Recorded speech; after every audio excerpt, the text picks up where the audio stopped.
আসসালামু আলাইকুম। আজকে আপনাদেরকে দেখাবো বাচ্চাদের জামার গলা সেলাই কিভাবে করতে হয়। পট্টির কাপড়টি জামার উপর উল্টো সাইড করে রেখে আমি সেলাই করে নিচ্ছি। আমি সেলাই করে নিয়েছি। এখন আমি একটা ক্যাঁচির সাহায্যে সেলাইয়ের সাইড দিয়ে একটু পরপর করে কেটে দেব। এতে করে আমাদের উল্টিয়ে নেওয়ার সময় ফিনিশিংটা সুন্দর আসবে। এরপর আমি এখানে চাপ সেলাই দিয়ে নিচ্ছি। চাপ সেলাই দেওয়া হয়ে গেলে এবার আমি পট্টিটাকে ভেতরের সাইডে ঢুকিয়ে দিয়ে সেলাই দিয়ে নেব। আমি এখানে ঘুরিয়ে ঘুরিয়ে সুন্দর করে সেলাই করে নিচ্ছি। এখানে আমার সামনের গলায় পট্টি লাগানো শেষ হয়ে গিয়েছে। এবার আমি পেছনের গলায় প্রথমে বোতাম পট্টিটি সেলাই করব। এখানে আমি পট্টির কাপড়টিকে উল্টো সাইড করে সেলাই করে নিচ্ছি। আমার ভিডিওটি ফলো করলে আপনিও তৈরি করতে পারবেন।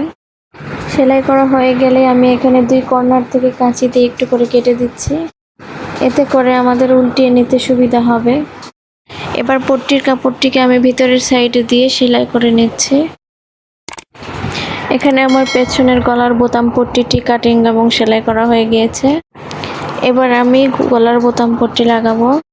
বোতাম পট্টিটি উল্টো সাইড করে আমি সেলাই করে নিচ্ছি। কাঁচির সাহায্যে সেলাইয়ের সাইড দিয়ে একটু পরপর কেটে নিচ্ছি ভালো ফিনিশিংয়ের জন্য। এরপর আমি চাপ সেলাই দিয়ে নিচ্ছি। চাপ সেলাই দেওয়া হয়ে গেলে পট্টির কাপড়টিকে ভেতরের দিকে দিয়ে আমি সেলাই করে দিচ্ছি। আমি এখানে পেছনে টিপ বোতাম লাগাবো। এবার সেলাইয়ের সাইড দিয়ে আমি সেলাই করে নিচ্ছি।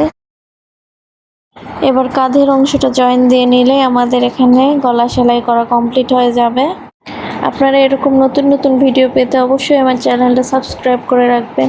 এখানে আমি বাচ্চাদের নায়রা তৈরি করেছি। আপনারা চাইলে আমার চ্যানেল থেকে ভিডিও দেখে আসতে পারেন।